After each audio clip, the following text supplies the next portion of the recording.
Jadi ada ayat-ayat, masing-masing ayat ada P-nya. Tadi ayat 8 adalah perintahnya, ayat 9 dan 10 adalah perilaku yang Tuhan inginkan.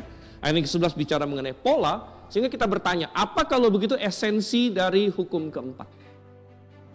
Apa esensi dari hukum keempat? Esensi hukum keempat adalah P yang keempat, yaitu percaya kepada Tuhan.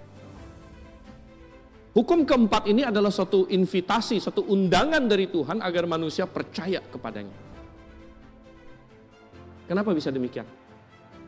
Satu, ya, karena tadi kita bilang hukum sabat ini, sabat adalah bayangan.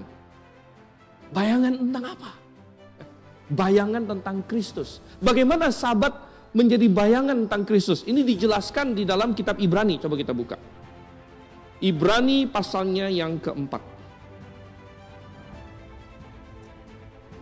Ini semuanya jadi 4 ya, ini kebetulan atau bukan? Hukum keempat dijelaskan dalam Ibrani pasal 4, dan dalam khotbah saya jadi ada P yang keempat sebagai esensinya. Kita lihat Ibrani pasal yang keempat di sini.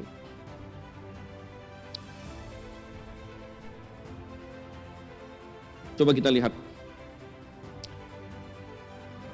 dari ayat yang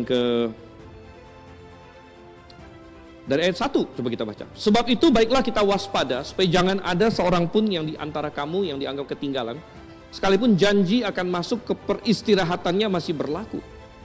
Karena kepada kita diberitakan juga kabar kesukaan sama seperti kepada mereka, tapi firman yang didengar itu tidak berguna bagi mereka, karena mereka tidak dipersatukan dalam iman dengan orang-orang yang mendengarnya. Perhatikan kata iman di situ, percaya. Poin kita, percaya. Sebab kita yang beriman, yang percaya, akan masuk ke peristirahatan seperti yang dikatakannya. Sehingga aku bersumpah dalam murkaku, mereka tidak akan masuk ke peristirahatanku, sekalipun pekerjaannya sudah selesai sejak dunia dijadikan.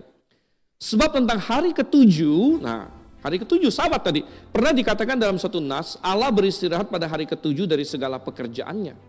Dalam nas itu kita baca lagi, mereka tidak akan masuk ke peristirahatanku. Jadi sejumlah orang sudah jelas akan masuk ke peristirahatan itu. Siapa yang masuk? Yaitu orang yang percaya. Sedangkan mereka yang kepadanya lebih dahulu diberitakan kabar kesukaan itu tidak masuk karena mereka tidak taat. Oke, jadi jelas sekali di sini, Anda boleh baca terus lagi, bahwa ternyata hari Sabat yang artinya istirahat, itu adalah bayangan, gambaran dari istirahat yang sejati di dalam Yesus Kristus, yaitu sorga, saudara. Tadi kita bicara bahwa pekerjaan kita tidak sempurna di dunia ini. Dan istirahat kita juga tidak sempurna di dunia ini. Anda tahu bahwa setelah Anda istirahat, Anda akan capek lagi. Bahkan kalau Anda istirahat terlalu lama, Anda akan jadi capek.